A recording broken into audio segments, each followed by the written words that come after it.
It knows everything. It has powers to do anything, and we all search up the solution of problems in our life up to him.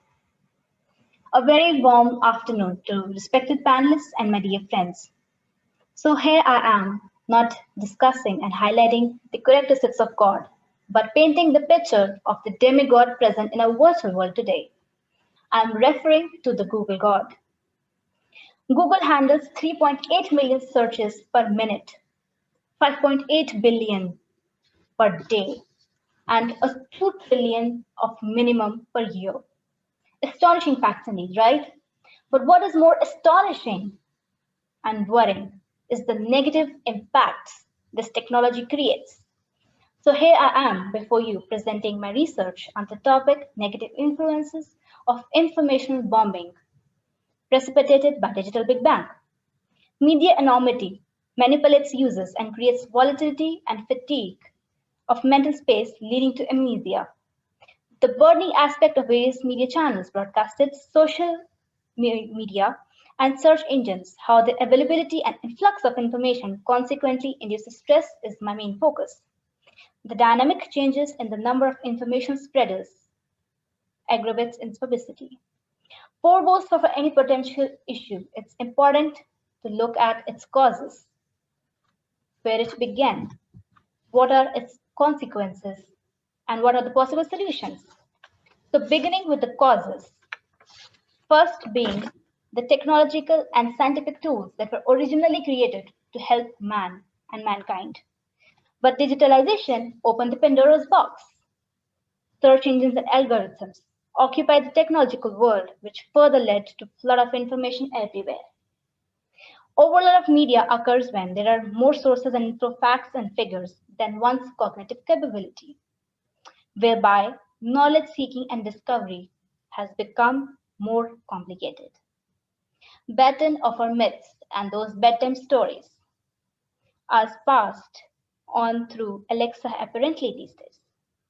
Changes in society and dynamics of behavior have caused memories to be less culturally sedimented. This is what Paul Cornettin brings out in his book, How Modernity Forgets. Now, honestly, do you remember the birthdays of your loved ones and friends? Or do you keep it in the Google Calendar, just like me?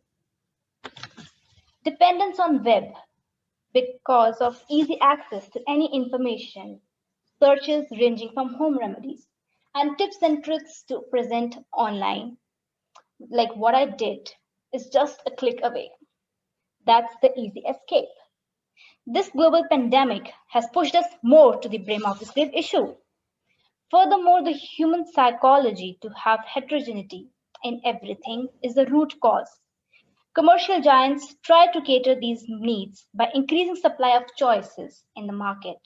May it be for those holiday packages or those online shopping platforms. Oozing information and through endless media channels and sources has made this information bombing a new normal. The cliche phrase, a pace of human life has increased many folds, is certainly true then, with media and technology vying for attention all the time. It has become a morning ritual to check our mobile phones before doing anything else. Now, elucidating on the overflow of information, the first consequence that comes is the false notion of modernism that has made present generation a scapegoat of common craze of having social media accounts on different platforms. All the hours and days pass by just surfing and handling them. Opening the can of worms, excessive outpour of information, it's important to bring in light the problem of addiction. Addiction in teens, spending hours scrolling through Insta, MSN feeds, and YouTube suggestions. Teens are entrapped by these social medias in their crucial years of their cognitive development. Social anxiety, stress about number of likes, followers, daily uploads is common. This pushes teens to feel socially isolated and need for more connectedness and henceforth more and more consumption of this media. Following and comparing themselves to celebrities can make them feel depressed and unaccomplished in life. Another repercussion of this effect of technological blast is social forgetfulness. Do you remember the last question on your midterm? Or do you remember what you did in the summer last time? No, you do not. But you definitely remember what was the Bernie Sanders meme the previous month going on, right? That's what happening. We are sedimented by wrong kind of information. Yes, letting that seep in. So it's important and quintessential to be aware of that. The bombardment of information even more creates generational effect and gaps evident between Gen Z and millennials is huge. The teen generation today is phone addict for sure. On the other hand, we see that youngsters are on phone while the elders are engrossing their generational conversation on the dinner table. It's a very common sight these days, resulting each of them feeling isolated and lonely. This is what Fernbeck brought out in 2003. Use of print and later electronic media have vastly altered human interaction and thought. This brings on that how the human interactions have been severely impacted.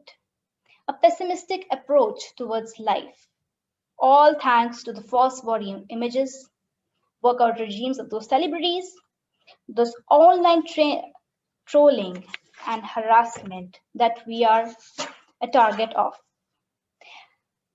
Moving on, the way in which news is reported and uploaded has changed catastrophically. False news, insightful facts, biased reports is a serious issue in our society today. As Petman underlined, circulating useless information and repetitive stories waste time and energy. Repeating and reporting same stories, same sites, and same pseudo facts, thanks to protocols like hashtags and trending signals. From here on, turning over to mail spamming, various phishing effects, thefts of personal information, preferences using those cookies and computer-generated bots. Fascinating and intimidating effect at the same time. Whenever we download a new app, we readily press that allow option, giving access of our personal information to third party, who in turn curate that data and serve to us conveniently. Apart from all those glitches, media has been evident part of provoking riots, mob lynching, ringing of polls, etc., as we saw in the case of Black Lives Matters and worldwide through the Indian farm protests.